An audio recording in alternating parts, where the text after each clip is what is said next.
What's going on, everyone? Welcome back to the weekly roundup. This is Carlos from Omni City Comics, and I am joined by Manny from Manny Reads Comics and Nick from Vinyl Casket Comics.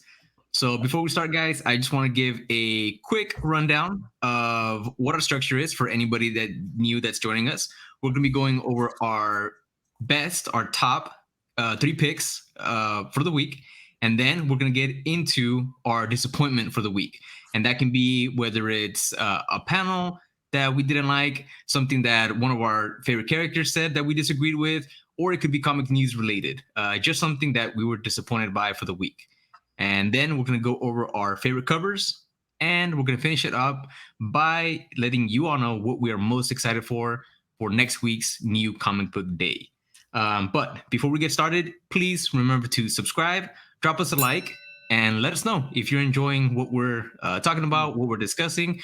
It lets us know that we're doing a good job, and it would really mean a lot to us. Yeah, definitely. But I want to go over my bracket for where we are right now. So the first week, it was Batman number 119. That was my favorite pick for the week.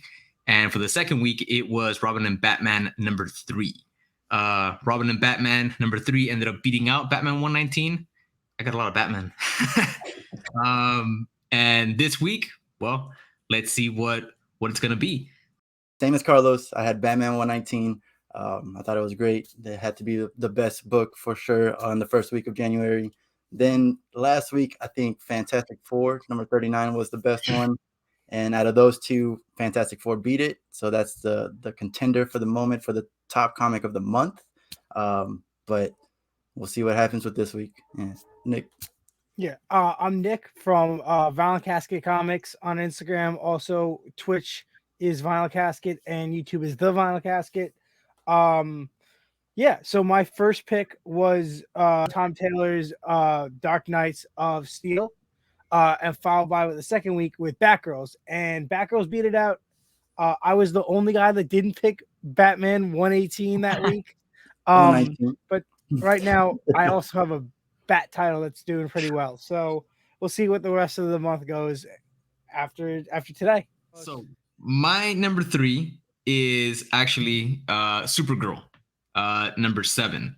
I had a difficult time this week in really getting down to what my top picks were going to be, but Supergirl number 7 made it into my number 3 pick because of the fact that it's been so consistent, and every issue has been an absolute marvel to both read and just look at. The art is fantastic, and Tom King is doing an incredible job with the dialogue, the pacing, and just the overall structure of the book. The dialogue is what I'm most surprised about, because I've made it no secret that Tom King was who drove me away from Batman, just because of the dialogue. But in Supergirl, it's been great. I couldn't find one thing that I could criticize this issue, and it's been like that. I want to say every issue from the very beginning, just all of it. I haven't been able to just sit there and really say I don't like this, I don't agree with this. I mean, not even nitpicks, it's just one of the best books that I've been reading. And in this issue, Supergirl is finally getting down to taking down all of the bad guys, and helping the character that in the book that she set out to get revenge for the death of her father. Finally finish her journey, and we got one more issue left, and I'm really excited to see how it's gonna finish up. But that's why it's my number 3 pick for the week. Are you listening, Nick?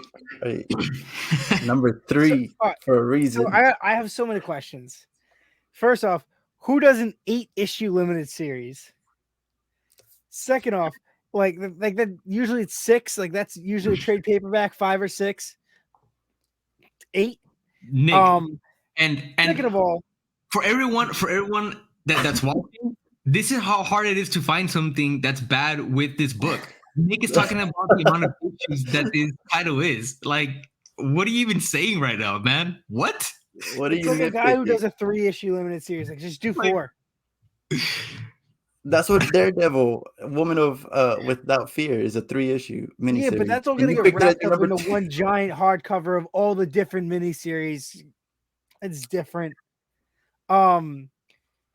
This I didn't like the first issue. I read the first issue, was super excited because unlike you guys, I'm pretty sure neither of you guys read the Superwoman Future State stuff. No, I haven't. absolutely No. not. So with Future State, I know you guys didn't really get into Future State as much as I did. I read almost everything from Future State. I was very excited for Supergirl because of the way she was portrayed in the But Future that's State where you thing. went wrong because it has nothing to do with Future State. It's its own No, story. because all this stuff is Infinite Frontier, which was a Not this possible story. future that could lead to Future State, like all the other titles. This was like a tease in the direction that they might be going. And a lot of them took that direction and then spun a new tale with it. So I was excited. I went into the first title with a lot of excitement for this series. And I didn't really vibe with the artwork. Now, as I see you guys posting and talking about the artwork, it has definitely evolved from the first issue into something really beautiful. I personally just didn't like it. Oh, come on! But that just could have been because it was different beautiful and from the new, and I beginning. wasn't used to it. I might not have just enjoyed we it need that one We issue. need to make a segment where I have like an L and I can pass it down to you. Like, just take it, man. You were wrong. You were wrong. I personally, my experience with that first issue was kind of like, you can find my review on YouTube. If you find the week that it came out, you'll find my review, and I talk mad shit about this issue. And you both, I think, got into it way later after it came out. I'm glad I didn't watch that review because and I thought it was a little bit boring. I was very excited to see how it was. I thought the whole crypto being dead thing and I feel like we're jumping to some conclusions here, man. I know, but like it just didn't. I went into it with way too much excitement. Yeah. And it didn't match up and left me very disappointed. But that's my own fault. I admit that. I just didn't think it could have been that great, so I dropped it. Eventually, I will buy the collected edition, which is why I'm complaining why it's 8 issues. But because it's going to be a stupid price. I feel like Johnny Cash said it best. He sang a song that was like 2 minutes long, and someone was like, "It was only 2 minutes." And it's like, when I feel like my song is sung, that's all I need to do. Tom King felt like he just needed 8 issues. That's all he needed. Yeah, and he looked at his wallet, he looked at my wallet, and said, "Oh, I need more of this." No, it's good, and like, so I think that's a great number 3 pick, and I'm not gonna say too much more about it because maybe it comes back later. I don't know. Who knows? Maybe it comes back later. But for me, my number 3 pick is and this is a surprise for me because I've been reading this book just for fun. It's just like a filler in between. But like from one of my good books to the next ones. But this issue like really kicked it up a notch, turned it around, and this is Robin's issue 3. I thought exactly. Another book I dropped. I can usually see like plot twists coming from a mile away, especially when it comes to like the Bat family. But this I didn't see coming at all. There you go. Like there's a plot twist at the end. I don't want to spoil. The dialogue between Tim versus Damian. So like a quick rundown about what's going on is like all the Robins got together and their first gauntlets, which is like the first night out with Batman, it comes into play. And so for everyone, they all have like these supervillains that they associate that with. But for Damian, his gauntlet was not killing Tim. Tim does something that is shocking. Again, we usually spoil things, and I don't mind spoiling things, but I don't want to spoil this book because it was just so out of nowhere. Go read it. I am one issue behind because my shop had a delay in DC books, and I got all of them except two of them. Robin's was one of them, and Catwoman was the other one. You need to get it because I think the only reason it catapulted all the way up to number 3 out of like my 18 books is because it was so unexpected. Like if I had been expecting that it's good, it might have not made it, but it's so unexpected that I had to put it as a number 3. There was also like a very small scene regarding the Joker and Red Hood. And again, Damien shows up there. I made a post about it on my Instagram. Damien shows up, and basically Damien is like making a joke about the crowbar towards Red Hood, and he's just like, I was gonna use a certain line if I ever had to take down the Red Hood myself. You know, it's like, come on, Damien, shut up. First of all, you can't take down, but I think that's my number 3 for sure. Like it was a great. I had like reactions to it. It was great. Hype is building, man. Hype is building. Hype is building. Forget the hype. Read villain of this it show, at the aren't down low. Am I just a villain now? Because think both so. books you guys just put in your top 3 are books that I dropped. Oh, First yeah, off, I don't like when these books that are coming out concurrently are drawing Damien in the old style when there's a new style of him being drawn as older, as you know, he's like 2 years older now, and they're still drawing him 2 years younger. the same thing goes with Nightwing though. Like they're drawing him with long hair. Red Hood has the wrong suit as well. Everyone has like the wrong suits. Yeah, but but the thing is that all their looks are pretty similar.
Hey guys, I'll let you know who my number 3 is. So these are two guys above me that all I talk about is I'm getting this new indie title, and I'm getting this new indie title, and this indie title, and I love indie titles, and always talking about their great indie titles. It's true. But never want to put their top 3 as indie titles. So I gotta go and give you issue 125 of Teenage Mutant Ninja Turtles from IDW. This issue was spectacular. So why was it spectacular? All right, so if you guys don't know, I'll catch you up real quick. So basically, in the Teenage Mutant Ninja Turtles universe, there was like basically a bomb set off that mutated all these civilians into mutant animals also, and they're all kind of like Berlin walled in, and it's called Mutant Town. So there's all these former humans and some other humans that were in like underground and in basements that didn't get affected by it, but there's not that many. And basically Baxter and all these people are keeping them in there, and there's like a gang that forms called like the Mutanimals, and there's this whole big social structure that's now created, and basically the turtles help, like they build a dojo and they're training these people to take on against the gang, and they basically take over the town, and like Raphael is like the chief of police, and it's very interesting. It reminds me a lot of some of the early 2000 Fox shows. Oh, that's cool, man. Okay. So art style's really good. The characters are really well developed. There's tons of new characters, lots of developments. It's not just the 4 turtles. You have the female turtle. You have all sorts of stuff. There's a lot packed into this. There's a lot of stuff going on, and it's really good. The dialogue, the story, everything. In this issue, we get the punk frogs. So it was just really cool. Giant fight scene. Casey is kicking ass. It was just a lot of fun.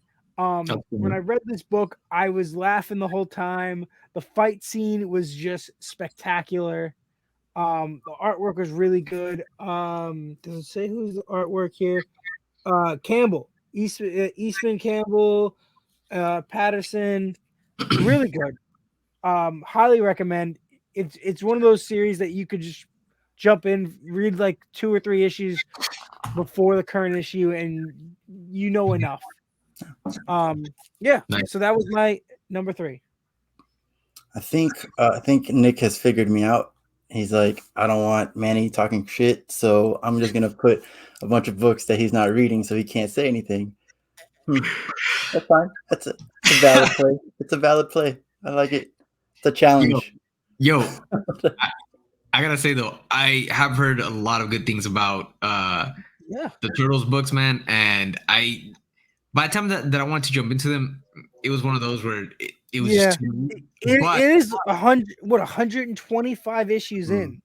Yeah, man. So but that's a hard jumping on point. Those collected editions though, with like the katana spines are really cool looking. And I've been thinking about getting like the collected editions because I mean Manny convinced me to jump on Power Rangers, and shit, man, the Power Rangers have been absolutely phenomenal. And I'm planning on doing the same thing soon. I feel like the Turtles may give me that same kind of excitement. So it's the nostalgia. It's really the nostalgia, and then the creative team is just really, they're able to pull on your nostalgia. Yeah. In a really good way. Okay. Another thing that was really interesting in this storyline is that this alien race of clone triceratops, one of them gets pregnant and gives birth. It's a Ninja Turtle. In Ninja Turtles. No. And the Krang was there too. Yo, this sounds wild, man. And like I mentioned, I want to get into it. Hopefully soon I'll be able to jump on, and who knows, man. It might have been my number 3 pick had I read it. It's definitely fun. You would definitely enjoy it just based on your personal taste with indie books. It feels like an indie book while being a major franchise. All right. Okay. Same with Power Rangers. So my number 2 pick, my number 2 pick is Moon Knight, and kind of like with badass, kind of like with Supergirl, man. There's just nothing wrong with the book, but more so than that, it's just it has so much going for it. Somehow Jed MacKay has been able to depict Moon Knight in every single issue as a complete badass. Yeah. And like Manny mentioned, and I feel the same way, without him feeling arrogant, right? Without him feeling like a hothead, without him coming across as someone that's just not likable. In this issue, he is after the Zodiac, a new villain. Well, technically he's a new villain, but it's someone that betrayed him, right? It's someone that he considered an ally, a friend, and he is just taking no prisoners. One of the most badass scenes that I've seen in a while is that in this issue, he goes to the bar with No Name, and that's where all of the villains basically hang out, right? And it's supposed to be their secret hangout spot kind of thing. He just walks in, just without absolutely saying a word, takes a seat, and he tells all of the villains, while they're all pretty much like staring daggers at him, that he's not Spider-Man, and that he's not the Punisher. That Spider-Man and the Punisher represent two extremes of basically good and crazy. And he tells them that he's not either of them. that they should know that he is absolutely unpredictable and that he doesn't know what he will do to all of them there if he doesn't get what he wants. And what he wants is information on the Zodiac. And in this issue, it's just so much fun seeing him just, you know, beat the shit out of the people that he's trying to get information out of. And just seeing him, you know, be laser focused on bringing justice or vengeance, you know, to the people that have been hurt by the Zodiac, and continuing on his midnight mission. Last issue, his midnight mission base was blown up by the Zodiac, but that's not stopping him. And I love seeing Tigra show up again in this issue. I'm a little heartbroken about one of the revelations that occurred during this issue. I wasn't expecting it, so that was a really nice twist. And I have to give props to the artist that guest stars this issue. Alessandro Capuscio is taking a break, but the art just felt it felt like it still had the same theme that's been going on in the book, and I absolutely loved it. The artist's name this week is, help me out, guys. Federico Sabatini. Federico, there you go. Federico Sabatini. He does an amazing job again of continuing on with the feel of the book, right? So it's not too jarring, because a lot of times when you get an artist that comes in to guest star, it kind of throws off, you know, that I guess synergy that the book has built up between artist and writer. But this issue just doesn't skip a beat. Loved everything about it. This is one of the most consistent and most enjoyable books that I have read in a while. It's one of the just best books that's out, and I think that by the time that McKay is done, this is going to be one of the best Moon Knight runs that has ever been put out. I love this book, man, and that's why I made number 2, and it beat out a lot of other books, because like you, Manny, this week I had like 17 books, man. Yeah, and I can't believe it beat Supergirl, honestly. And I didn't know that it was a different art. Like, that's how good this artist was. Yeah, I had no clue. I didn't realize Until it was you a just different said artist. that. I didn't even realize. different artists. Yeah, and I think we all have a pretty good eye for like the artists that we like for whatever comic. So yeah, that's crazy. Huh. And you know what? One last comment on that. For a while, Supergirl was actually my number 2 pick, and Moon Knight was number 3. Like, believe it or not. But I went back and I actually reread both issues, just because I enjoyed them so much, and I knew that we were going to be talking about it this week. So I had to go back and I had to reread both. I typically wait a while before I go back and reread issues. And the reason why Moon Knight beat out Supergirl is because of, again, how effortlessly it just felt that Moon Knight was just, you know, pursuing justice. And he commanded that respect in that room. Like, he just very calmly. Dude, it was effortless. The way he was written, the way he's been writing him is effortless. Man. He literally makes it feel like, you know, that Moonlight's crazy. Yeah. You know, this man has multiple personalities. You know, just the dialogue, the way he presents, like he's wearing a mask the whole bluffing. Time, but like you get this like this like feeling from the way it's drawn and the way he talks. Exactly. Like you don't see any drawn facial expressions, and you still get it. Yeah. Like. Yeah. And you know what? It doesn't feel he doesn't feel outlandish at all, man. You know, and I think that that's extremely hard to be able to write and to be able to depict. And it's something that I am just absolutely excited for, and something that I'm really impressed by.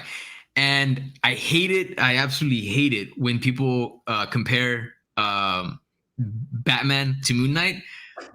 But dude, so I'm not different. Gonna lie. Yeah, they're so different, but I'm not gonna lie. if Moon Knight and Batman were, to be, I guess, compared, I'm gonna say it. But this characterization, this iteration of Moon Knight is beating out anything that is being put out in a Batman comic in terms of, again, kind of having the same vibe. And what I'm getting out of Moon Knight is what I wish that I could be getting out of Batman books. Joshua Williamson's run is still in its early stages. It's one of my favorite books. That could be different. I mean, this could change, but yeah, man, that's why Moon Knight beat out Supergirl by just a little I got bit. one thing I want to say about that Moon Knight book, and Yeah. it's like we're saying how he's being written. There's a border, right? There's a borderline when you write a character that's crazy. There's crazy, and then there's crazy Deadpool crazy, where you write them and it's almost joke, like it becomes humorous unintentionally, because a lot of the stuff that Deadpool was originally written was supposed to be like crazy jokes, and then he became known as a humor. He borders on that line where like he's scary crazy, but it's also humorous because he's terrifying.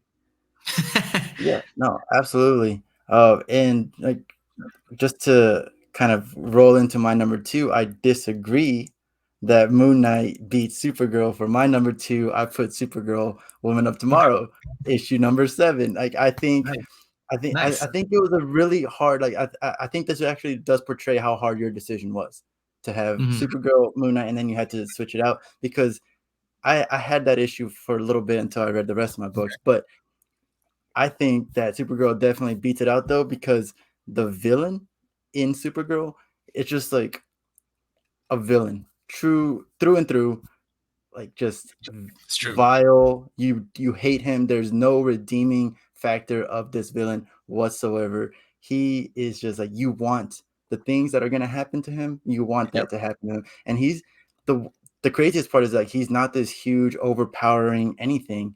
He's just, I would say, human. He's not human, but like compared to Supergirl, he's just immortal, and it shouldn't be like, he's just I shouldn't care about him as much as I do hate wise. Right. Again, we already talked about it, but the art is just beautiful. I love it. I can just, I imagine if it was all in a like kind of like Radiant Black with the black light edition, it would be amazing to see like a black light, just any of it. And then finally, it's not a Supergirl book. This is about I don't know how do you pronounce it, Ruthie. Ruthie. That's what I call her. How do you pronounce it? Ruthie. Ruthie, okay, because it's spelled Ruthye. Yeah, but it can be pronounced different ways, but I say Ruthie. This is a book about Ruthie, and she's narrating it, and it's about her journey and what she's going through. Supergirl just happens to be along for the ride, honestly. And like this, I care more about, especially in this one, you have Supergirl story and Ruthie's story separately.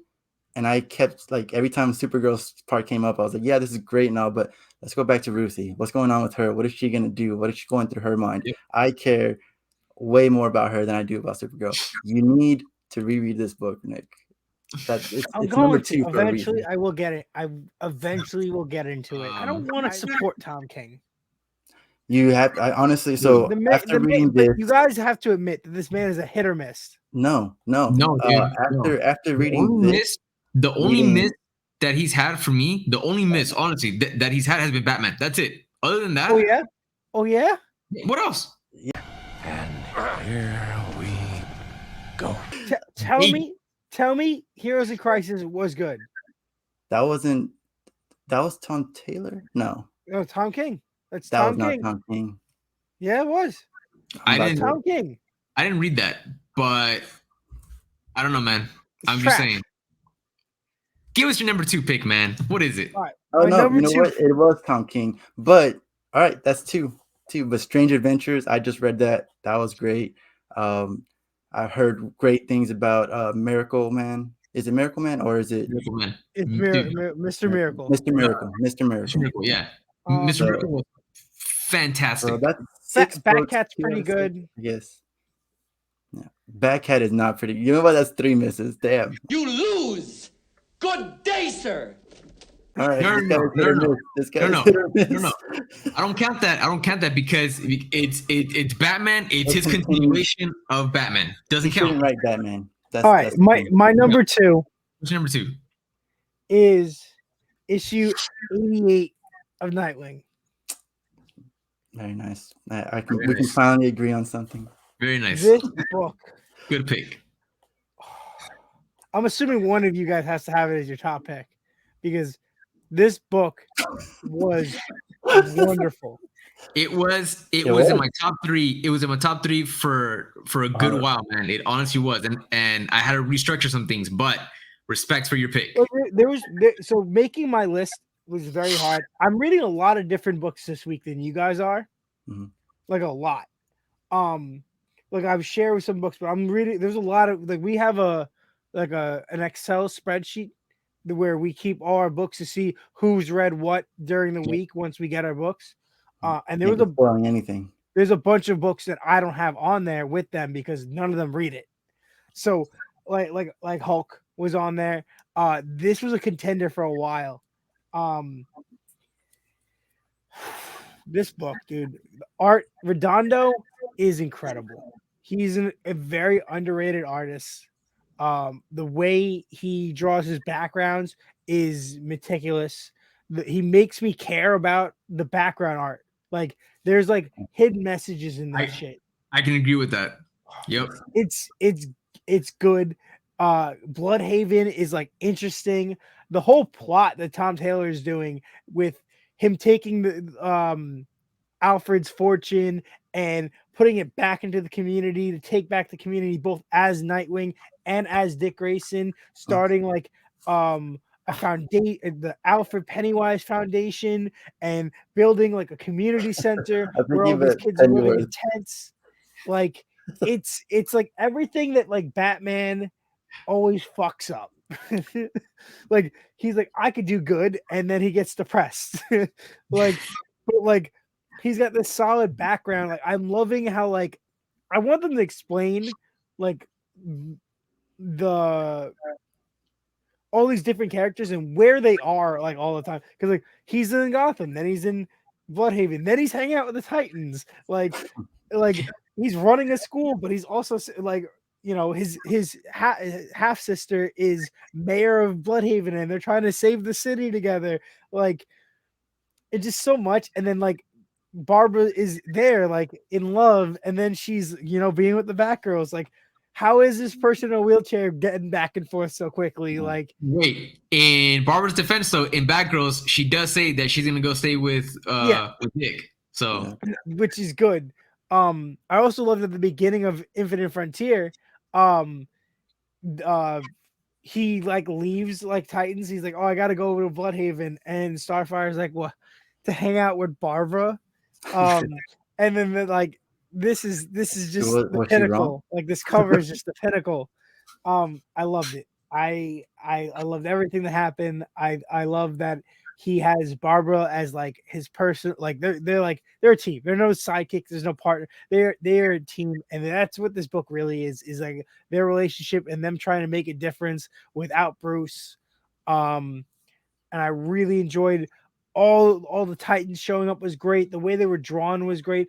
Cyborg was a little questionable because I made me think, is he drawn like this right now? Weird. Like, he's always different. Like I always just chalk it up to machine. Like they did a weird hybrid of like his classic like appearance with like modern elements. But either way, though, that is my one critique in the art in this book is that for some reason Cyborg looked weird, man. He was drawn, I don't know, he was drawn not weird. terribly. Like he visually like proportionally and everything looked fine. The costume was fine, but it looked off because I can't remember what his current costume is. I think because it's they the change color it of his, so like, often. His metal side. It was too light, I feel like. Whatever. Let's just get rid of him and make Cybeast. Like let's get that going. No. That was But- the sickest part of Future State. But yeah, man. Like I mentioned, Nightwing was in my top 3 for a good while, man. My favorite part has to be him and Barbara's relationship, man. It's just so much fun seeing him like go out to get bagels and then come through the window, and then Barbara's there waiting for him with Bitewing, and just their whole interaction, man. I knew this was gonna happen. Also, disclaimer, we do have an animal hater in this group, Animal hater. No. and that happens to be Just Manny. one. Manny Who has doesn't 3 like dogs animals. and 5 cats. I'm sorry So- that I hate tripod. I'm sorry. So, bro, Dude, the dog is so great. It's dude, it's Nightwing- literally just an accessory piece for variant covers and like Yeah. fun cameos. And Exactly. it's fun. It's just Nightwing- fun. Bitewing is the best. Bitewing doesn't suit up, doesn't help, gets kidnapped, is always just there to mess things up. No, forget Bitewing. Well, guess what? Now this is happening. Excuse me. Excuse me. What are you doing? That's how I roll. Bitewing is awesome. I do like With, that they include the dog a lot. Like they don't just say, "Hey, I got a dog," and then they just never include Yeah. the dog anymore. It's awesome, man. And I really like seeing obviously the Titans. That was a lot of fun. And seeing the story progress a little bit more in terms of what he wants to do in Bloodhaven. With Bloodhaven. Bloodhaven. And I like the fact that the villains are coming after him, because it's almost like he's more dangerous as a civilian, as Dick Grayson to them, than he is as Nightwing. They're more afraid of him. They're more afraid of him as as a civilian than as a hero. And I think that's a testament to what he is trying to do in Bloodhaven, and the changes that he's bringing and that he could potentially bring. So I really love those plot points. I'm just hoping that in the next couple issues we get the story moving forward a little bit more. So the next couple issues though are gonna be crossovers, which I'm kind of skeptical about, because you have the Superman stuff and you have the Flash stuff coming. I don't think it'll be. I think it'll still deal with his story. Like it'll be crossovers, but with them coming into it. Exactly. Not their story.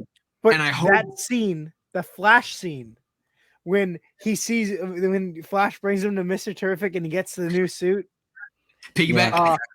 that was awesome. For me, the best scene on this that I actually was like, oh damn, I need to sit up for this, was Starfire versus Blockbuster. Like they got in his face and it was just like, confrontation. do something, do it. something.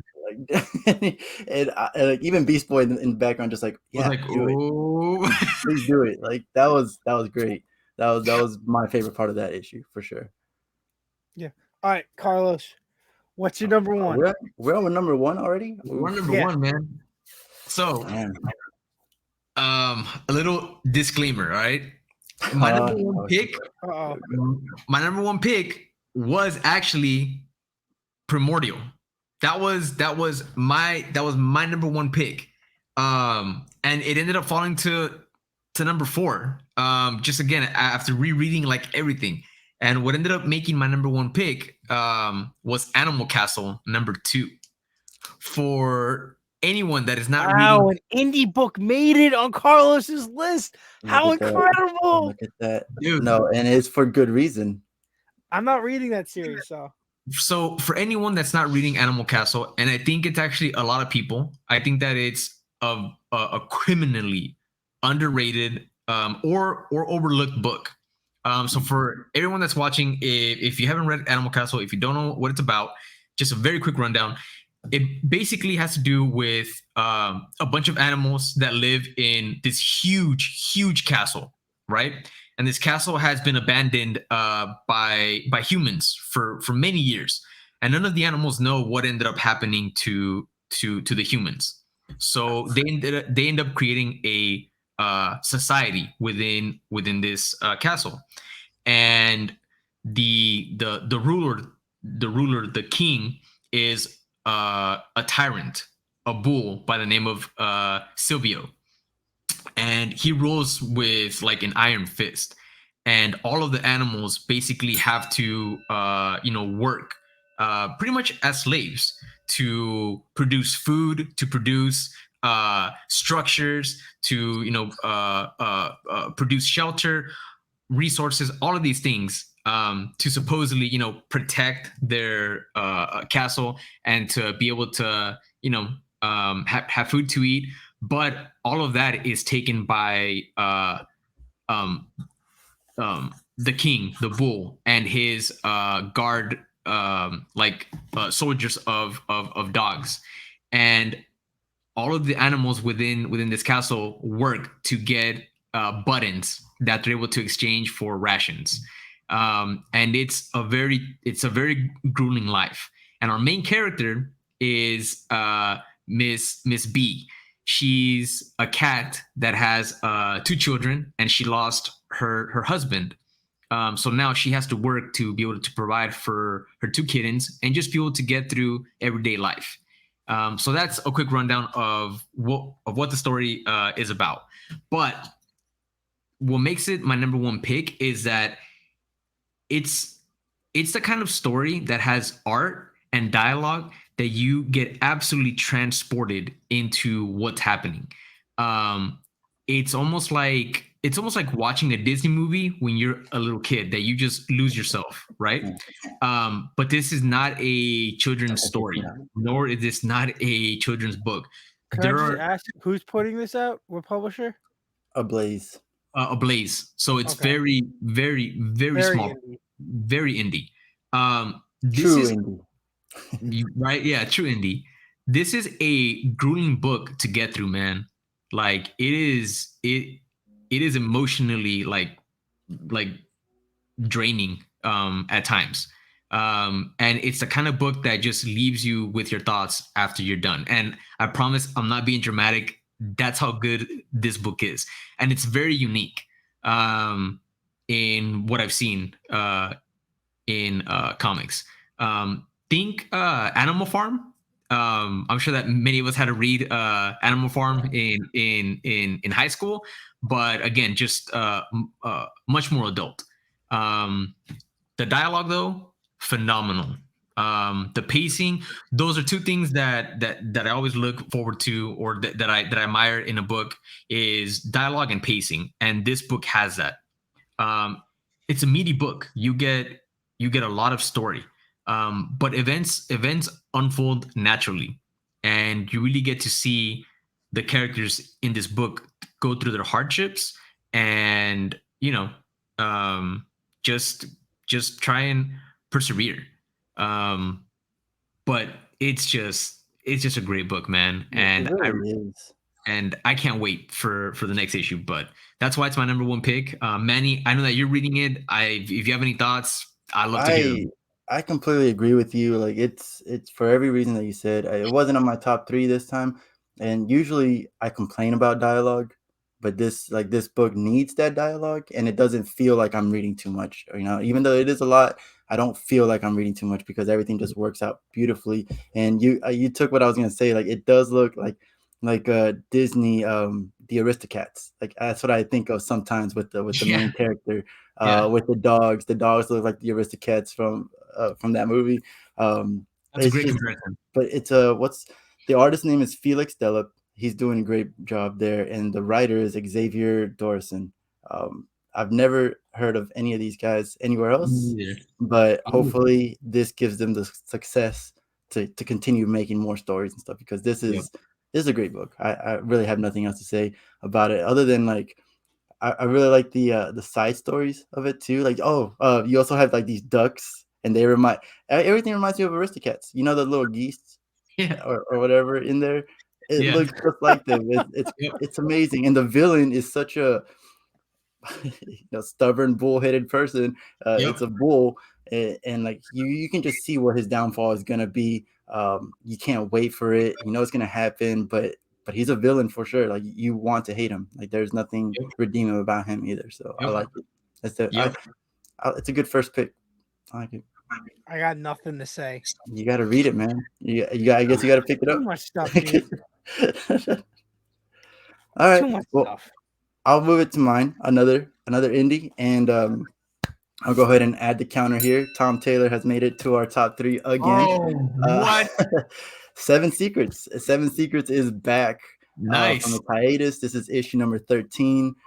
We get Casper's story back, and This is your book. first page, like the very first page. I'm like, what's happening? Why are we seeing this? Why are we? Disclaimer, I haven't read it yet because my shop didn't get it. I'm getting it on, they're saying hopefully Monday or Tuesday. But again, maybe it would have been in my top. So Everything I have to say about it is very spoiler free. Because again, I like these so much. Like some of them I want to spoil, but like this, especially Seven Secrets, is such a good book. Art by what is it, Daniel? Daniel. Yeah, DiNiccolo. It continues to be amazing. It continues to be anime like, very action. Like you're moving with the picture. Every page turn, it feels like you're watching a show. So it's really good. Amon is still, I think, the best villain because the last couple of villains I've been talking about have just been like beyond redemption. You hate them, you don't like them. Amon has a point. Amon, I kind of stand behind him. Yeah, Amon is right. Amon is right. He wants to save the world, but he's just going about it in a different way, man. What's the problem? We're in the same team, but I'm just going to go this way. You're going to go this way. No, see, everything he does is for the same reason that the other group is, and they highlight that in this issue.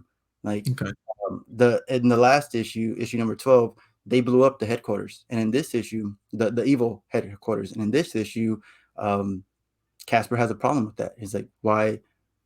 Like, just because they disagreed with us, is it okay? They had families.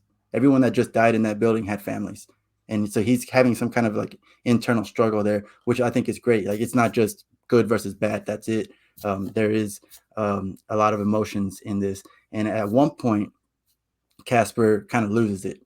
And I love the fact that they put him through the whole spectrum of he's pissed, and then he just, I'm going to go cool off. And while he's cooling off, he kind of he puts everything into perspective, and he comes back and he apologizes, because he did just blow up. So he's just like, hey, I'm sorry for the way I acted. Let's go do this. So, and I appreciate that. I like seeing that. I like seeing that whole process. Seven Secrets, I think, will be in my top 3 every time it comes out. So just be ready for that. Yeah. That's number 1. Always going to be there. So I'm very excited because of these guys. Boom was not even on my spectrum when I got back into comics. Boom wasn't even a thing. They have a exclamation point and everything, man. Come on. It wasn't even a thing.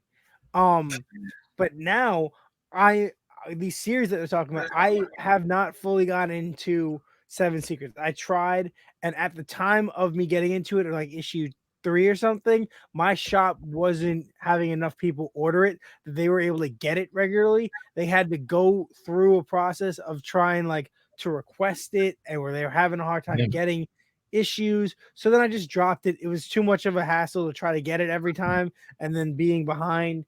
But now that they're releasing trade paperbacks and the quality that Boom puts out is just amazing. Like this feels so good.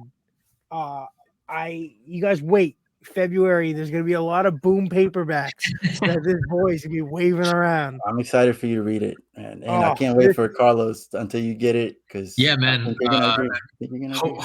hopefully Tuesday. The only thing that I have to say is that I respect it. I'm not surprised at all that it's your number 1 pick. Again, had I read it this week, I was really putting money on Strange Academy. Strange Academy was kind of at the bottom. It was 5th from the bottom. It was good. Don't get me wrong. Like I was telling Carlos earlier, like my lowest pick was Silk. But that doesn't mean it was bad. That doesn't mean it was bad. It was just like everything else was just so good. So if anyone doesn't know from following Manny's channels in the past, Silk is one of his favorite characters. Yeah, that's true. She's up there. Miles Morales, Silk, like those characters are in his top 10. of like characters that when they get like a solo series or a spinoff, he's always grabbing it. Yeah, but this last Silk volume was really crap, so like I wasn't too excited about this Silk. This one's already a little bit better, but and it was good. Again, Yep. there was nothing wrong with this issue. It's just everything else was better. So, Only reason I've ever bought a Silk issue is because of Scotty Young cover. And that leads really good into my top one. which is Top Jim? pick of the week is Range Academy. She-Hulk. Oh, Oh, Ben Riley. Ben Riley. Ben Riley Spider-Man. Okay. Holy crap. So you guys should have expected. So before we started this episode, I asked Manny, because he keeps notes on us, to predict what my top 10 and my top 3 was going to be. And he named a bunch of things, a lot of things that were really close, really accurate. I Like, was wrong. no, you said all 3 books, though. You didn't say them in the right orders, and you Yeah, didn't even put them in sure. my top 3, but you mentioned all 3 books. Yeah. And I was like, wow, he really does know me. Not on the point, Not on the point. Yeah. but he understands like what's going on in this crazy dome. Ben Riley is an amazing character. Okay. And I'll get into some things later. But one of my fan favorites, I personally love the Clone Saga. It is a story. Man. It's all right. Obviously, when it was coming out, it's different because it was prolonging comics for years. It was putting things on the back burner. I understand the turmoil that it caused and the drag that it created.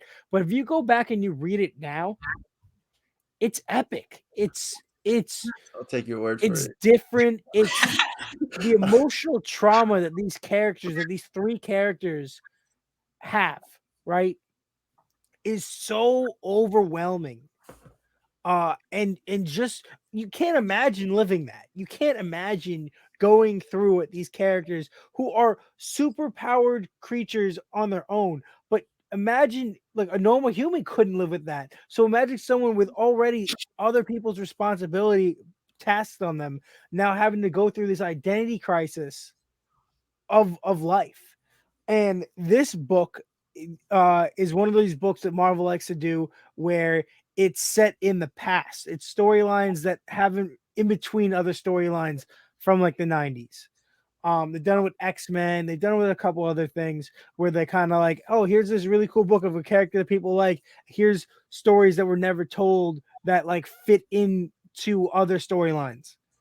This is right after during the end of Clone Saga or like towards pretty deep into it where Peter and MJ leave and they go to move to Oregon and Ben Riley, his clone, who's taken the first name of his uncle and the maiden name of his aunt, and is trying to he's now Spider-Man.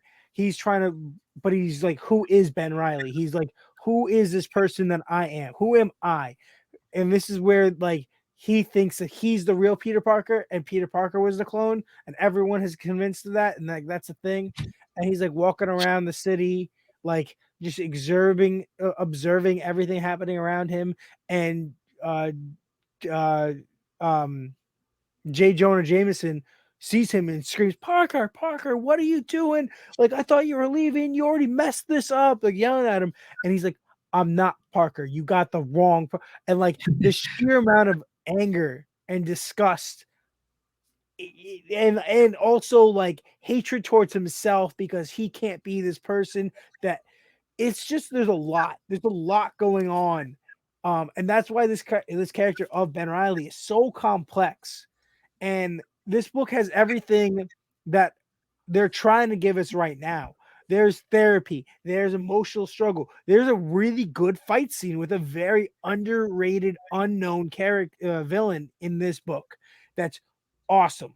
That fight scene was sick. The whole like reforming villains and villains, you know, they can be cured kind of concept that everyone just needs to work on their own personal struggles.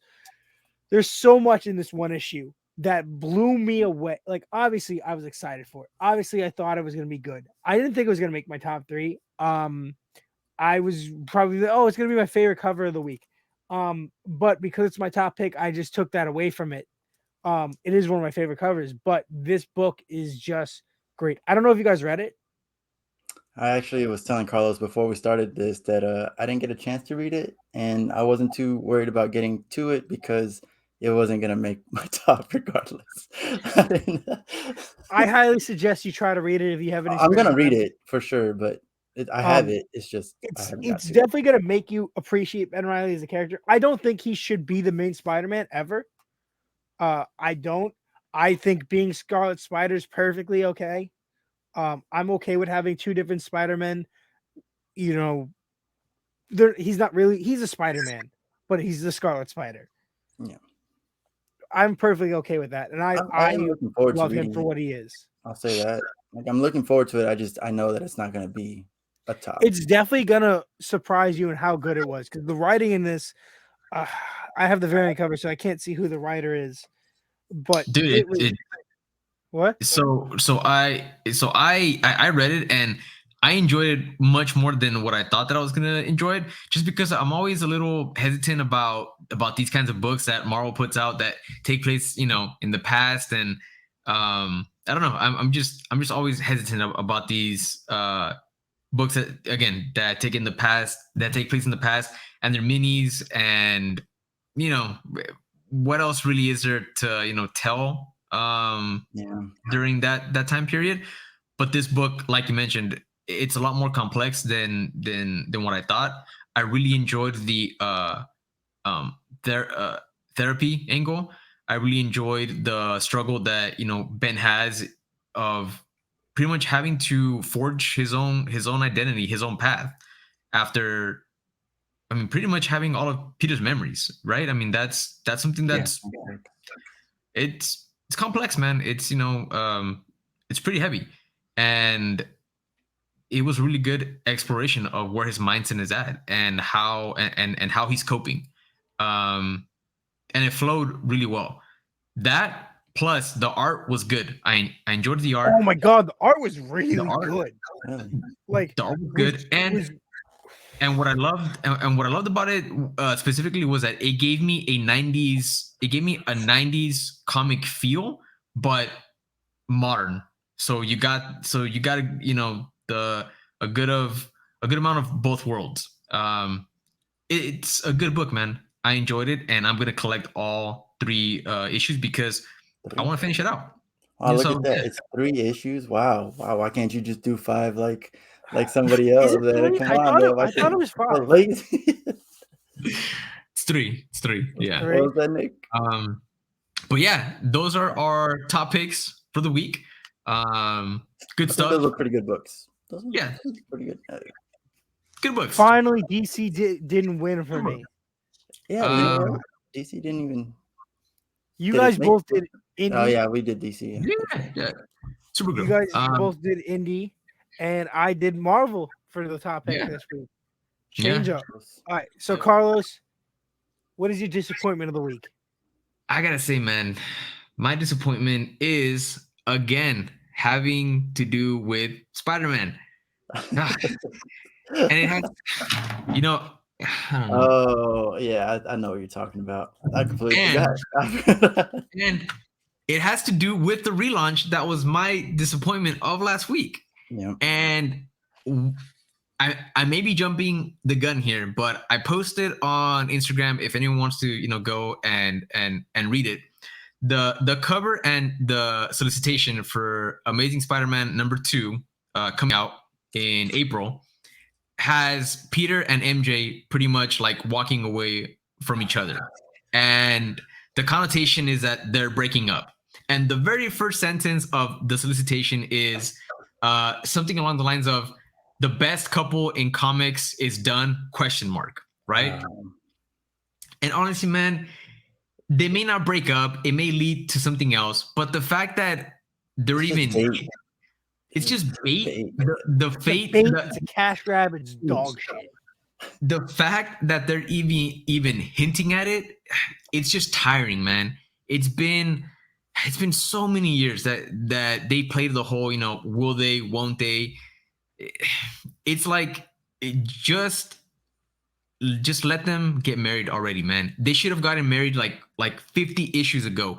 We had literally what, like almost 100 issues with tie-ins and one shots during Nick Spencer's run, and he opened that volume with basically the possibility, or the possibility or the idea that Peter was going to propose, right?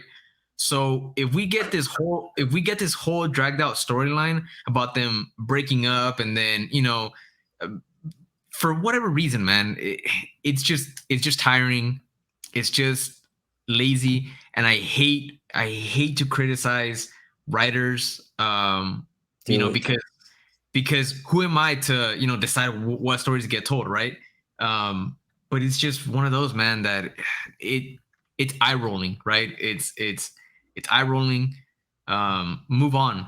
I personally think that what would be bold, what would be actually new, is to have them in a functional and into a functional and loving relationship. Let them get married, let them move on, and be able to tell stories of with them being in a relationship. I think that would be innovative. Instead of more superheroes breaking up for reasons, and they're always the same reasons. So I could honestly go on about how upset I am about this, but who knows? Maybe I'm jumping the gun. But at first impressions, this is why it's my disappointment for the week. So that's I'm what I gonna got. agree with you on this, and just say it's so evident that the fans want them together that their own creators that are doing like Elseworld titles are putting them together. Yeah. Tom Taylor and Dark Ages are literally they're married and have a kid. Like we want that. We want that Mayday stuff. We want that renew your vows stuff. We want them to have a kid. The creators are saying it, the fans are saying it, but for some reason they just keep following this narrative of stupidity. Yeah. I have stuff to say in a little bit. So man, do your thing. Within that vine, I would say, like, if they do break up, I want them to be broken up for at least 30 years or something, because I don't want to see that possibility come up again, like with anytime soon. Like just let it go. But for me, my disappointments this week, they're not huge. Like the reason Silk is last is like, how long is she going to be technologically behind?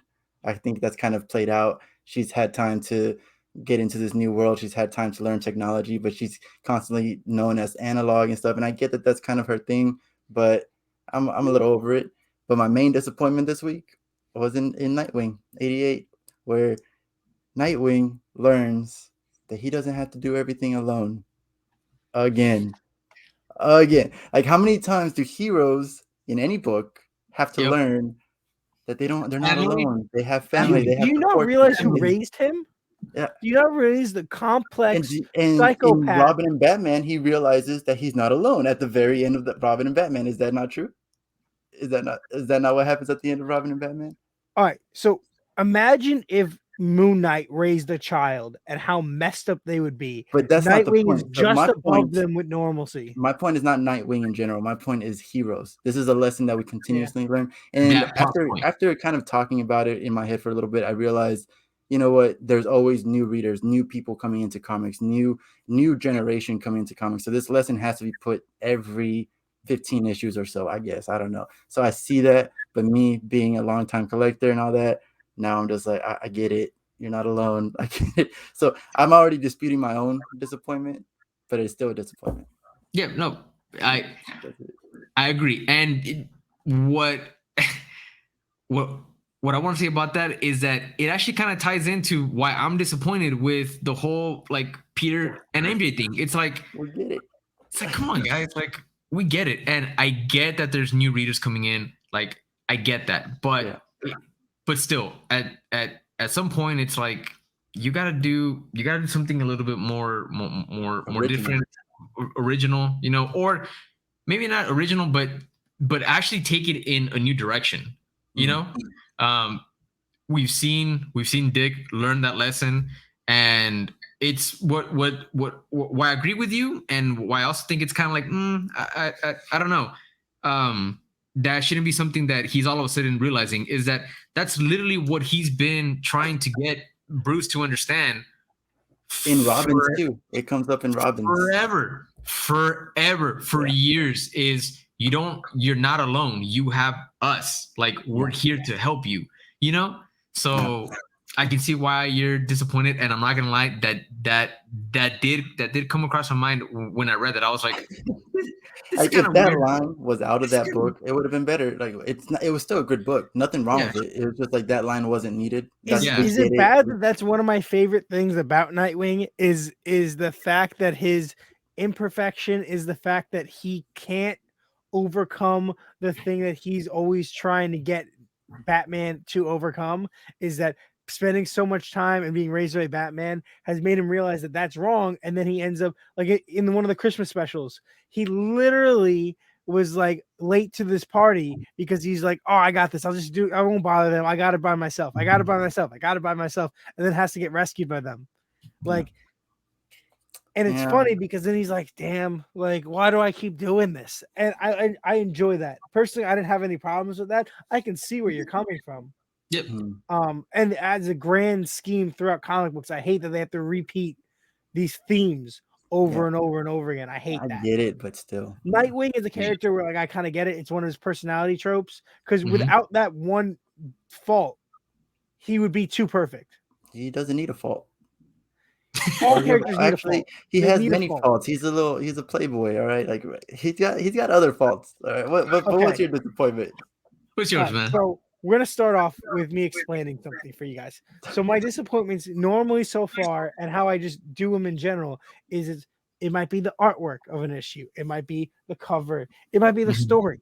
But this week we have a heaping pile of dog shit, Whoa. which That wasn't is bad.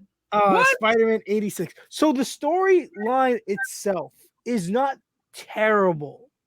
My issue here is the artwork was terrible, god awful. Pause real quick. Wait, Just real what? quick pause. I think it's hilarious you say that because as I was reading it, I was looking at Ben and I was saying, this kind of looks like Nick. I fucking hate you. You say this all the time. I hate you. I'll take it as compliment because in here he looks great. So one of the worst problems is that the artwork has been well, it's been okay. It's been on and off. There's been issues where it's better than others. And this issue, it's kind of not good. And the biggest problem here is that when you read this next to it and you see two different issues of Ben Reilly and him look amazing in this, and then the ongoing current main title that is the one that's going to get more readers, and that people that are going to jump into Spider-Man from the movies are going to grab this title and not this title. The artwork should be a lot better than a side mini series. This should be the primary focus of Marvel. This should be their top book. They should have their best artists, their best writers, and everything in this book. This should be the top of the game. The way all those Bat books from DC are at the top. They have great writers and great, well, theoretically, their artwork, a mini series from DC isn't going to have better art than a top tier title. Like Supergirl is a top tier title for them because it has the fan base from the show technically. But that's like a mini it's a title that people are going to jump onto. Younger people might jump onto, and having good artwork and good story is going to propel that franchise forward. This is your main character. This for Marvel. This is their cash grab. They got to stop doing Ben dirty. They just need to stop doing Ben dirty. And my problem here is that when they started this Beyond series and they introduced Ben back in, I'm like, okay, they have so much potential to set him up for his own series. They can have two Spider-Men. It's perfectly normal, and except there already is two Spider-Men. They can have three. They can have four. That's fine. There's New York is big enough. We've already done it where we've sent a guy to Texas. Like it's when Kane was Scarlet Spider, he was in Texas. There's plenty of room to have as many Spider-Men as we really want. Like, and they all have their own storylines, their own struggles, and their own villains. It's fine. This was setting it up. We could have had a spectacular series, a sensational series, a friendly neighborhood series, whatever. We don't need 4 issues of Amazing Spider-Man a month. Yeah. We could have had Ben set up. They were setting him up, building him up, giving him Janine back, setting up a really good. What's your main disappointment? I feel like Nick. I feel like your disappointment is no longer the art. I feel like That's why I said it's usually the art, the cover, the story. It's everything. The whole. It's everything. It was the artwork. Right. It was the story of them doing Ben dirty. Like this issue, they really just screw him over. Like and it's only going to get worse from here. They have taken the hinges off. Like They're rolling downhill. Alluded to like what happened in this issue wasn't a surprise at all. Like it's going to happen. But you know what? I didn't want to believe how they were going to do it. I hate Beyond Corporation. I hate Maxine Danger. I hate these characters. This cover isn't good. Like, well, speaking of cover, let's look at actual good covers then. We want to go over our favorite covers for the week, and my favorite cover for the week is Silk, number 1, the 1 in 25 variant by Rico. So that's my favorite cover for the week. It's just a perfect cover, man. I love everything about it. The action pose, the way she's drawn, the background, the colors, the slight anime style to it, everything. It's just a beautiful cover. But I'm gonna have to also say that there's a second favorite top cover. They're tied. I had to. And that's going to be Catwoman number 39, the 1 in 25 variant by, I hope I'm pronouncing this right, Soso Micah. It's beautiful cover. Man. Beautiful. Like that there, I cannot agree. I can agree with Silk. It's great. It's great. Beautiful cover, man. Like the Michelle Pfeiffer vibes that I get off of this cover, the way that she's like, reaching for that one ruby gem. Breaking my heart. Even though she's like surrounded by a pile of just diamonds, it's her reaching for that one thing that she wants, and she's gonna get it, man, because she's Catwoman. Catwoman is, hold on. The color work doesn't matter. We have to say many. Just everything about it. And there's going to be a few other covers that she's going to be doing, and I plan on, hopefully being able to collect them all. But those are my 2 top favorite covers for the week. I would agree with you with Catwoman if she was reaching for like a cat-shaped diamond. I don't know, something that was a cat, because that's what she always does. That's her trope. That's her thing. She always steals things that are cat related. But this is just a diamond. Come on, always. Get out of here with this. I know, but 99% of the time. Not even. Right, Manny, what's yours? What's yours, man? All right. So for me, one thing that you will learn real quick with me is a white background automatically is my favorite it's my favorite cover. And this week I had Nightwing, I had Robins, I had She-Hulk, I had Animal Castle, Moon Knight, yeah, and Moon Knight is the one that wins out of those 5. Nice. Moon Knight had to be my top cover because, and I don't really like the style of the art, because I saw another variant of Raza and like it's just too like CGI. Reminds me of, I think we talked about this in the last weekly roundup, but Reboot, the show, that style reminds me of Reboot. So I'm like, I think I brought that up for something. Yeah, you brought it up for something completely different, but we talked about it last week. And, Hellcop. Yeah, there we go. Oh, yeah. Yeah, Nightwing has I'm showing off the gloves. Like nobody cares about the gloves. And She-Hulk was up there for a bit, but Moon Knight definitely took it. And again, Animal Castle had the whole Disney animals, but Moon Knight in the end. After reading Moon Knight, that's when I was like, nope, that's my favorite cover is Moon Knight. So yep. So beautiful cover. Great week. It was a great week for covers. And like I've said, my shop has been having a hard time getting Marvel variants, so that's kind of upsetting me. They always got my Scotty Young. So you guys will know real quick, I'm a sucker for a Scotty Young cover. And for a while, this was up there. This was number one. And this was an amazing cover by DC. Incredible. Yep. But my favorite cover of the week, it took a while. It took reading the book to really make me like, wow, this is my favorite cover of the week. Because I bought the book specifically for the cover, read the book, loved the book, and now I'm telling you, this is one of my favorite covers. Might be favorite cover of the year. Need a frame Already? it. No. Need a frame That's it. bold, man. That's bold. Boom. She-Hulk. Get that straight. Dude, it's because all right, so he does stuff with just a plain background, and then sometimes he does cool things like with the webbing here. But this is intricate. And the story just makes, and it was a fun book with a fun cover. I like the logo. I like how the logo, like the title colors, blend into the back of them. So like it's really You can never go wrong with Scotty Young. Yeah. He's an amazing writer.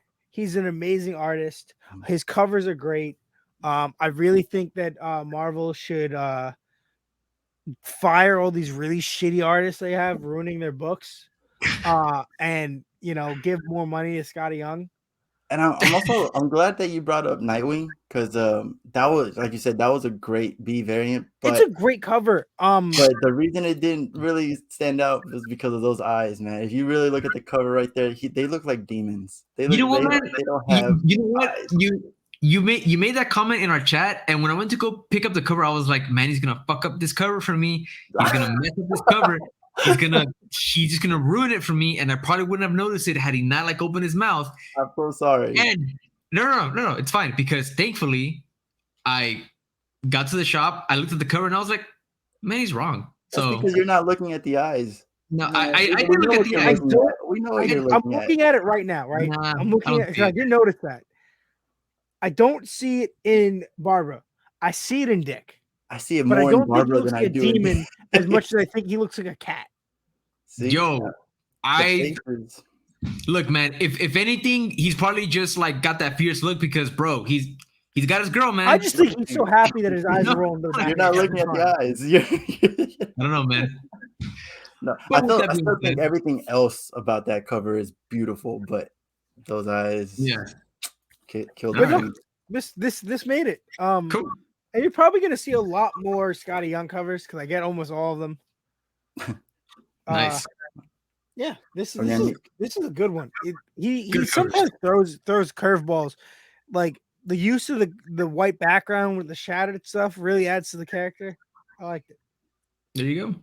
Good covers.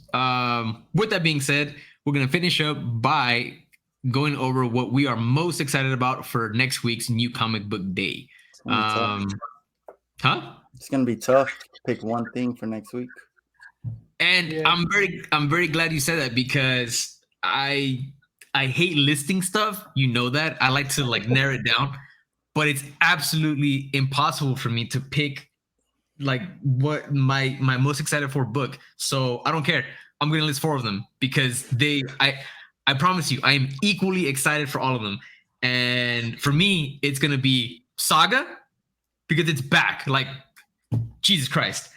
Chicken Devil, Human Target, and Good Boy. You did so good starting off with Saga, and then Good Boy ended well, I guess. Yeah, you're good. 100%. That's what I'm glad you listed, because I also have a list. But you put, I mean, Saga was in the front as well. But this next one, it's a #1 issue.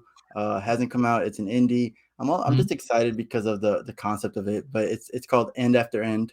So I'm excited to read it. It's not necessarily like it's going to be my best book next week, but I'm excited to read it.